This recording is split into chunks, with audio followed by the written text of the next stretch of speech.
Dans le même registre, les clés du diagnostic, c'est une initiative, comme je l'avais dit tout à l'heure, de l'interfilière. C'est la filière FAI2R qui a lancé ça. Et nous, on essaye de proposer dans les prochaines semaines, prochains mois, quelques clés. Donc, Tiffany va vous faire une petite présentation. Je vous présente rapidement l'outil d'aide au diagnostic qui est développé effectivement en interfilière. Donc, ça va servir à la détection précoce, alors chez nous, des malformations médulaires et pelviennes rares. Pourquoi cette initiative? Pour réduire l'errance diagnostique des maladies rares en médecine de ville. En moyenne, il y a 5 ans pour poser un diagnostic de maladie rare en France. Donc, je pense que les médecins ont besoin d'être, les médecins de ville, en tout cas, ont besoin d'un support. La principale cause, c'est que les signes cliniques précoces sont souvent non spécifiques et peu connus des généralistes. Que les malformations médulaires et pelviennes restent encore assez peu diagnostiquées ou tardivement, malgré des signes d'appel qui peuvent être présents dès l'enfance. Et les atteintes sphinctériennes sont peut-être parfois banalisées en médecine de ville.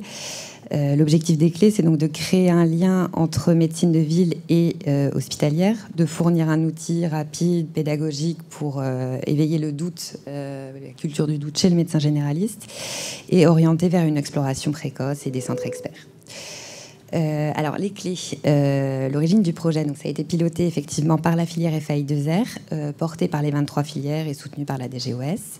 Le site a été lancé en décembre 2022. Donc, l'acronyme clé, c'est cibler les signes, lier les éléments entre eux, procéder à un diagnostic différentiel, donc éliminer et statuer. Je vous ai donné l'adresse du site et on va regarder un petit peu comment se structure une clé. Donc on part d'un signe clinique fréquent qui est la porte d'entrée et vous retrouvez sur le site web 2 formats disponibles. Une fiche synthétique éditée sous PDF, donc, qui est juste au milieu. Et vous avez également une version interactive en fait où le médecin est amené avec un petit questionnaire progressif et dynamique à cocher des symptômes pour caractériser certains éléments qui vont ensuite lui permettre de générer cette clé synthétique au format PDF. Alors, ça, ce sont des pistes, des idées à réfléchir, débattre ensemble, d'exemples qui pourraient éventuellement être pertinents pour les pathologies de la filière, un retard de propreté urinaire ou fécale, une constipation sévère résistante au traitement, des infections urinaires récidivantes, des douleurs lombaires, des anomalies cutanées, des fossettes sacrées, des céphalées sous-occipitales, bon, plein de choses que je laisserai aux experts le soin de déterminer. Le questionnaire interactif est relativement court, donc c'est assez rapide pour un médecin généraliste d'obtenir son raisonnement orienté et guidé. La proposition des examens cliniques sont généralement assez simples à faire en ville. Ça va être du bilan urinaire, de l'écho, de la radio. Et s'il y a une suspicion d'anomalie, il y a un fléchage conseillé pour orienter justement vers un centre de référence ou d'expertise maladie rare en cas de suspicion du médecin.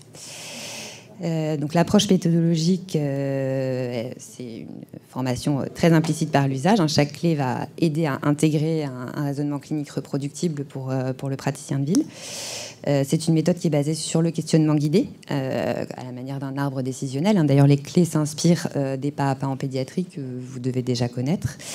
Et s'il y a une suspicion de maladie rare, donc voilà, on réfère à un centre expert et elle permet donc de fournir diagnostic différentiel, éléments d'alerte et des ressources imprimables avec les coordonnées des centres experts, des liens de redirection vers les centres.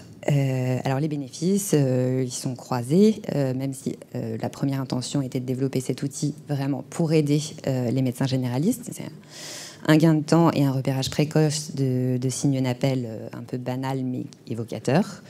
Une réassurance et un encadrement dans le parcours diagnostique, moins d'errance et une meilleure pertinence dans les demandes d'avis spécialisés et un renforcement du maillage ville-hôpital qui est valorisé dans le repérage des maladies rares.